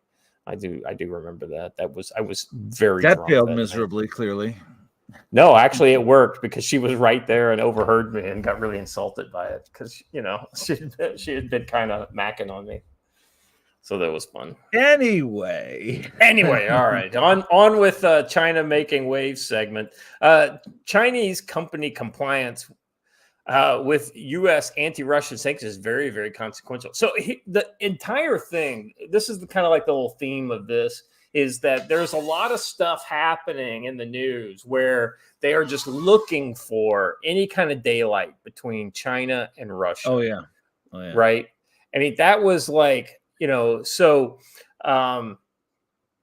in this case, they're like, well, if China doesn't, if China, kind of sticks it to Russia, that would really, be advantageous. Let me interrupt. Pause that picture right there, Watcher. Pause that picture. For those of you who keep saying maybe Russia will nuke Washington, D.C., they don't need a nuke. That right there going up is more powerful than a nuke. Anyway. Well, it is just as powerful as a nuke. Well, it's plus it's conventional. It doesn't raise any of the same treaty aspects of nuclear. It doesn't raise any of the same escalation patterns as nuclear. A lot of people are saying, "Hey, there's going to be a nuclear war." Look, man, unless it's like NATO doing a dirty bomb type thing, and by dirty bomb I mean like taking a bunch of radioactive contaminants and packing it around a regular old bomb. It's not going to happen. Yeah. Hey, J-Sup, you can't really talk about G Camp drinking memories because You spent that entire time cooking a roast into the wee hours of the morning. That's right. That was a great. If I remember correctly, that was pretty good. It was just oddly timed. It was delicious, but oddly timed, and we ate every bite of it. But it was oddly timed. Anyway. I'm gonna say, as long as we're on the story, that look, there's always gonna be daylight between Russia and China. They legitimately fucking hate each other. The problem is both of them do and will always hate us significantly more. Correct. There's a reason why Tom Clancy wrote The Bear and the Dragon. Well, it's entirely plausible that they would fight a war over Siberia. 100%. Here's what I think with this. I mean, like before I read this, my initial thing was, well, this LNG, this company doesn't want to take Russian LNG because they want to avoid sanctions because they do business in the West. Well, who owns the controlling share of almost every Chinese company, Joe? The Chinese People's Liberation Army. Right. Or the Chinese government writ large, right? Yeah. And so what does the Chinese government do? What they do is they have one company that says, oh no, we won't use Russian LNG. And then they'll create a new company, or they'll take another company off the shelf and say, this company over here that has no business in the West will be the one that sees Russian LNG. And then they will sell it on the open market within the Chinese market. And then this company right here describes all of that. Sinoland by H. John Poole. All the different companies they own and the different layers of obfuscation the Chinese use to set up new companies to get around sanctions while making it look like they're complying with sanctions. Now, speaking of sanctions, Derna says for $10, the prettiest girl I ever saw was sipping bourbon through a straw, and now I've got a mother-in-law and 14 kids who call me Pa. The moral of the story is clear. Instead of bourbon, stick to beer. That sounds like a country music song. I know, but I absolutely there's a time and place for both beer and bourbon. J Sub says he woke up in time for class time. Yes, absolutely. Let's read through this real quick. Russia and China aren't against one another, but they still prioritize their corresponding national interests. These largely overlap, in which cases they cooperate to pursue their shared goals, but sometimes they diverge and thus lead to developments like Chinese companies complying with U.S. sanctions. Exactly like I said, because these Chinese companies have interests in Western and U.S. markets. So I'm gonna. Who's the expert who wrote this? I'm gonna go ahead and disagree with. I'm not even trying that. Never mind. No, they do. They are in fact against each other. See them both actively, even while they're getting ready to tee off and fight a war against us, making alternative claims against very aggressive alternate claims of property that is currently Russia's that supposedly was once China's, and we're gonna take it back. And oh boy, well, I do not like each other. I think they like each other the way the United Kingdom and Winston Churchill liked Stalin and the USSR back in World War II. Right? I think they're willing to fight on the same side of a war with each other, but they're just looking at an opportunity to cut each other's throats. Yeah. Let's not forget that in the 60s they fought two short but bloody border wars. So that's right. Let's see. China's Wilson New Energies announced on a LinkedIn post. Notice where they announce it on LinkedIn. They're clearly a Western-facing company. And on Friday, that they immediately stopping all Russian projects in view of strategic future of the company, following the latest impositions of U.S. sanctions against the country's LNG industry in mid-June. Oilprice.com wrote that this will deal a blow to Russia's Arctic LNG 2 project after Wissun was contracted to build its modules, which are massive prefabricated structures that facilitate the rapid construction of LNG processing plants. They also reminded their audience that Arctic LNG-2 has also been considered key towards Russia's effort to boost its global LNG market share from 8% to 20% by 2030 to 2035. The U.S. pressure decoupling from Russia's pipeline gas network. Oh, by the way, the other thing too is that they want to continue to be able to buy Russian gas through both Ukraine and Russia, because Europe needs Russian gas still. Let's see, let me get back to my spot here. These plans might therefore be further delayed by Wisconsin's compliance to U.S. sanctions. RT reported in late December that two major Chinese energy companies had declared the force majeure on their participation in Arctic LNG-2 after a prior round of U.S. sanctions against the project, the significance of which was analyzed at the time.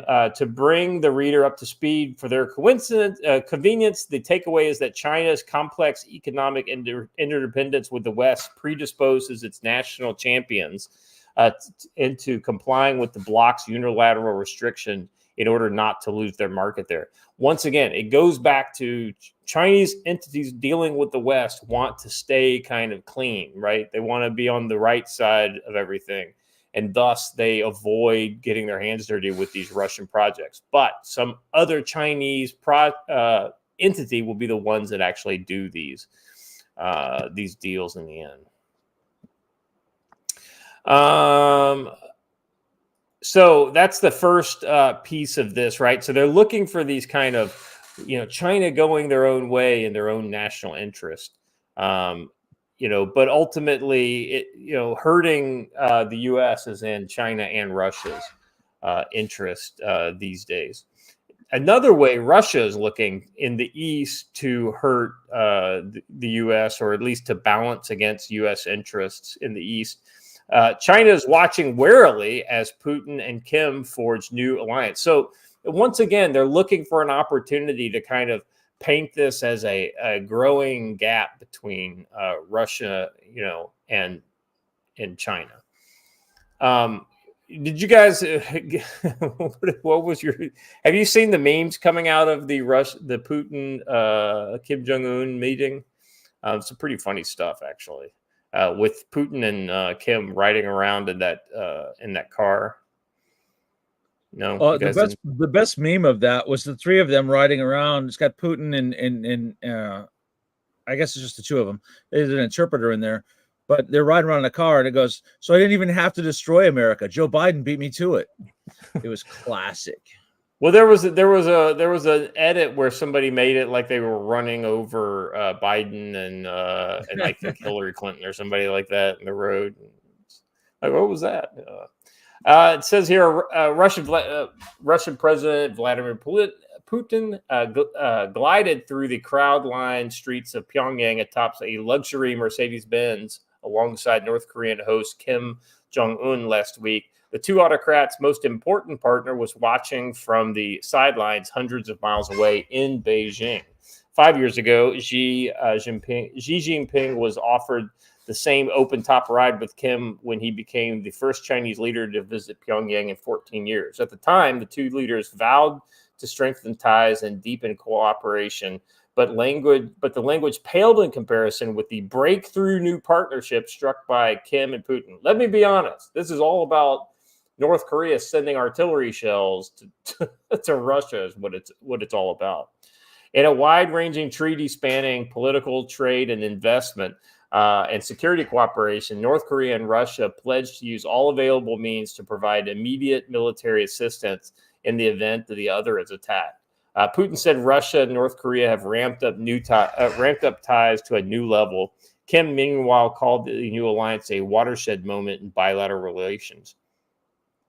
The new landmark defense pact agreed by two nuclear-armed regimes rattled the United States and its Asian allies. Japan voiced grave concerns, but Putin's vow not to rule out cooperation with Pyongyang on military technology. South Korea responded by convening an emergency national security meeting and said it would now consider sending arms to Ukraine. I thought that was kind of interesting to see that South Korea came out like that strongly. But I mean, ultimately, talk is talk, right?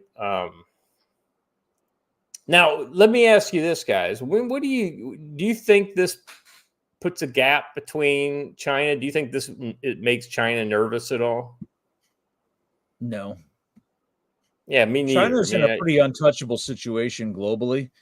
They've replaced their biggest market, the United States, with South America. They're extracting every ounce of minerals they can out of Africa, and they're holding all the cards right now. Stevie J says that artillery shell diplomacy sounds so metal. Yeah, it does sound pretty metal.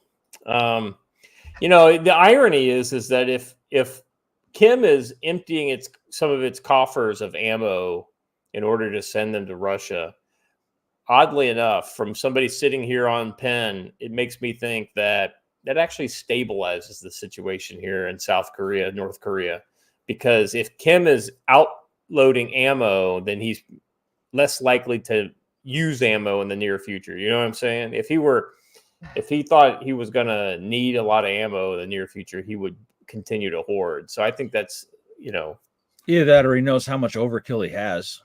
That's true. But ultimately, the limiting factor wouldn't be the amount of ammo. It would be the number of tubes, right? And, maybe he's not worried. Maybe based on some of the things that he's seen in Ukraine, maybe he's not worried about the weight of fire that would come from the south. Let's see. Yeah, and I think this is interesting, though, that it does highlight some of the traditional differences between Russia and China. But ironically, because of the reality of the world that we're in right now, I think those differences that you brought up, Watcher, are less important right now. And when I say right now, I mean in the near term. So the next 5 to 10 years, right? I think that, there's less likely chance. Like I said, as long as we're still on the world stage and taking swings at them, they're never going to go at each other. It's how do I put this? It's that old me against my brother and I against our cousins and our cousins and my brother and I against the world. That's what this is. Yeah. This is just kind of reading here. Russia has received more than 10,000 shipping containers, the equivalent of 260,000 metric tons of munitions or munition-related material from North Korea since September, according to the U.S. statement in February. Both Russia and North Korea have rejected the claim. I think that's pretty interesting. We've seen the I can't remember the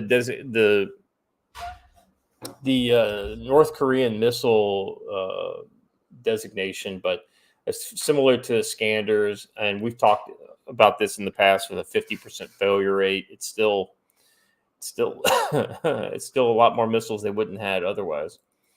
So I think seeing North Korean arms continue to flow into Russia is something that I think we're going to continue to see.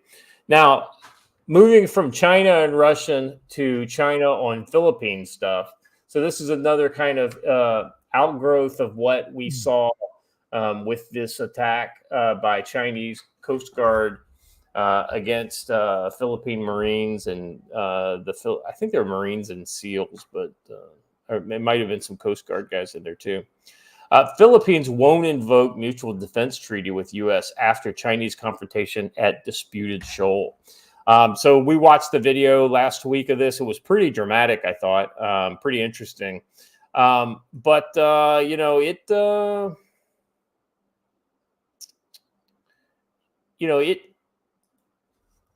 honestly think that the Chinese are trying to get the Philippines to shoot at them. Because once the Philippines shoot at the Chinese, then the Chinese can come down like a ton of bricks and can, kind of blame the Philippines for it and it essentially be right in the eyes of the UN, right? Right. And because they want to clean out that second Thomas Shoal. They want to go in, they want to seize that boat, they want to drag it off, and they want to dump it in the ocean. That's what China wants to do because they want.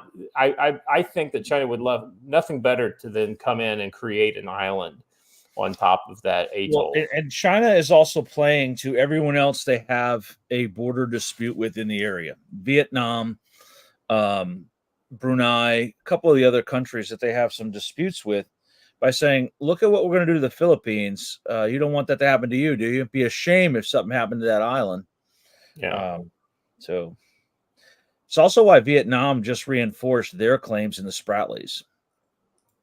Yeah, Vietnam's been pretty vocal about what's theirs is theirs and what's yours is theirs too. Just kind of going down through this. The interesting thing here, though, is that this is definitely like a backing down at a national level. Now, we failed to see if potentially this changes any Philippine policy or posture in the area. President Ferdinand Marcos been the Filipino way for a long time, right? Play brinksmanship with China, then shove off America for China. So we'll see. Sorry, go right ahead. No, that's okay. President Ferdinand Marcos Jr.'s what was his nickname? Bang Bang, Bong Bong, something like that. Bong Bong. Bong Bong, yeah. His key advisors made the remarks in a television news conference that they would not invoke the Mutual Defense Treaty with the U.S. In a televised news conference, squelching speculation that Manila might consider invoking the 1951 treaty to secure the U.S. military help after Monday's confrontation on the Second Thomas Shoal, where the Chinese Coast Guard also seized Philippine Navy rifles. The Philippine military chief condemned the incident, likening it to an act of piracy, and demanded China return the rifles and pay for the damage. Yeah, right. The territorial disputes, which involve China, the Philippines, Vietnam, Malaysia, Brunei, and Taiwan, have long seen as an Asian flashpoint that could pit the U.S. against China if the high seas confrontations escalate into an armed conflict. Washington has repeatedly warned that it's obligated to help defend the Philippines, its oldest treaty ally in Asia, if Filipino forces, ships, and aircraft come under armed attack, including in the South China Sea. That has not been considered in our discussion. The presidential assistant on maritime concerns said when asked if the Philippines was considering activating the treaty. Joe, I don't know what. Yeah, he's right. Watcher, I don't know what this is ultimately going to get into, but I really don't see the U.S., at least through their posture in the area, really interested in kind of getting dragged into defending the Philippines here. I mean, you think I'm off on that, or? Kind of. Yeah. You think the U.S. is looking? I think the U.S. is making. I think particularly the current administration, it appears to me to be trying to poke every bull in the pasture. So newly stated, just came out. It's what I was laughing about earlier. Breaking: U.S. Taiwan discussion expanding Taipei's participation in the UN, other international fora. The United States reiterated its support for Taiwan broadening its participation in the United Nations system and other international fora. That's a clear red line. That's literally viewed by China as Taiwan seeking independence. Yeah, yes. I mean, what's your take on that, Joe? I think that, as someone has pointed out earlier in the show, someone needs a war really bad, and we're going to push every possible button to make one happen. And Taiwan didn't do this without certain assurances and nudging from America. And I think that this will definitely send Xi through the roof. Yeah, I mean, I think China wants a war, and I don't know that they want a big war. I think that they just want a conflict, right? They want something that will allow them to go in with a significant enough force to kind of salami slice this, Second Thomas Shoal off, right? I think that's really their aim. They're not looking to invade the Philippines or anything like this. In the meantime, they will use this as an excuse to blockade Taiwan. Yeah. Right. This is all about Taiwan and being in a better position, and of course, then the U.S. and the Philippines being in a worse position to be able to do anything about Taiwan. I think you're spot on there, Joe. Mm-hmm. Military Root says, my brother moved to the Philippines. He loved it. He said his rent is like $300 a month for a really nice place. Yeah, I mean, Philippines is one of those places where there's a lot of English being spoken, and you can live on fairly reasonable ways. Yeah, with U.S. dollars, you can go a long way in a lot of other places. Yeah. Well, let's be honest. In most of the world, U.S. dollars will go a lot further than they will here. All right, gentlemen, we are wrapped at 9 minutes till the 2 hour mark. So I feel like if we can give the chat back some of their time, then let's do it. Joe, looking towards the week, what's on your thoughts?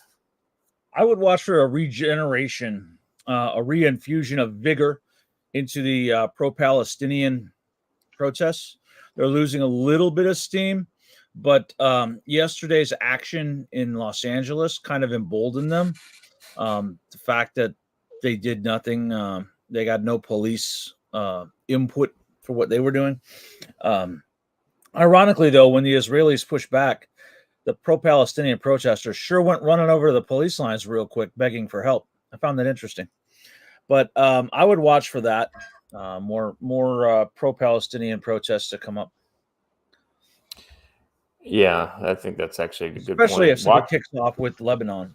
So. Yeah. Oh, well, yeah. Specifically the Hezbollah fight. Yeah, 100% on that. Watcher? Look for domestic groups of, shall we say, diversifiers to continue violent action against Jews in America. Yeah. That's it. If you haven't seen it yet, go watch what happened at the synagogue in Los Angeles. Yeah, you hate to see it. And if you are Jewish and you're out there in the audience, stay strapped, friends. If you need training, you know where to reach out to. We can get you hooked up. And remember, like I said, when this was happening to Christian churches at the beginning of the Biden administration, men, your job is defending your church or defending others as church. Yeah. If someone is threatening the synagogue near you, strap up, go lend a hand. Maybe police aren't going to do it. Probably not a hot take here, but just kind of maybe a hot take in general. Harden your fucking targets. Yeah. Yeah, and that goes beyond physical security and goes to mindset. It goes to the training aspect. It goes to making sure you've got more than one set of eyeballs. So that goes to that building community piece, right? Find the people in your community that are of the similar mindset. So and start socializing with them. It's not good enough just to see them and talk to them when you go to the range or something like that. Get to know them, have a barbecue, invite people over that, living where I live, I want to really piggyback on what you just said. That crosses religious lines. Some of the most freedom-oriented and willing to defend the Constitution of the U.S. people I know are Muslims who live here in my local area, and they will, at the drop of a hat, link together. Remember, that's what made them blink on LGBTQ politics in Dearborn, Michigan, when the rabbi, the imam, and the priest walked in together, hand in hand. They knew they were done. Same thing here. Yeah. Sorry, just popped no, you're right, and that's we see so much terrible stuff coming out from the Islamists, right? We forget about the well integrated, average Muslim on the street who just wants to go, he just wants to live his life, right? And let's be honest, most Muslims in the world are like that. It's the problem is the 10% of Islamists out there that really screw it up for the whole shebang. I just have to say before we go that when a rabbi, an imam, and a priest walk into City Hall, it's not a joke. Yeah. Sounds like a joke, but it's not. That's right. What the long face? All right. Guys, for me, the things that I'm looking at are these sleepers that are probably located in the States, and you choose your poison. Because every flavor of I Hate America is here right now, and God knows what their plans are. So just make sure you're kind of keeping an eye out. Look for the kind of the indicators that may. It's kind of like Watcher kind of sent out that tweet about like, hey, listen, now may not be a good time to be in like Northern Virginia or whatever. I don't have any specific, if like I'm from Louisville, Kentucky. So Louisville, Kentucky is not what you call a big target, right? But that said, if you're in and around a place like Louisville, Kentucky, look at what's happening, feel the pulse of your surroundings, and try to keep aware. So when things start to change, you notice the change before the kind of, before the bang comes to you. Right. So just, keep that, keep your head on a swivel, and maintain readiness. And, it goes back to all the things, whether it's the training, whether it's the, gear, or, the physical fitness or the mental aspect. It's always better to have that stuff done before you need it versus then like, oh shit, I needed it today and I didn't have it. So, all right. On that note, gentlemen, thank you. Reminder, we've got in just a little over a month, we've got our CFC get together in Montana, and then we've got classes starting with Joe the week prior, right? It's the week prior to our event. Yeah, 26th to the 28th, community security operations in Big Fork, Montana. All right, so that'll be a good time. I recommend you check that out. Make a week of it if you can. We'd love to have you. And if you can only make one or the other, that's fine too. We want to have a crowd come out. We want to be able to shake your hand, look you in the eye, and socialize with you. Like I said, we're going to be sharing adult beverages the whole time we're there. Not with each other necessarily, but maybe. So it'll be a good time. Will be had by all, and I promise I will probably not remember at least one of the nights that are out there. So we'll see. If you haven't done it yet, please back my Land and Sea Paradise campaign. We are very close to 18,000. So now's a good time to throw your support behind it. And that'll be it. Thank you guys very much. If you haven't done it already, like the video, subscribe to the channel, hit the bell for notification, throw a comment down in there and let us know if there's any questions or anything that we talked about today that you like.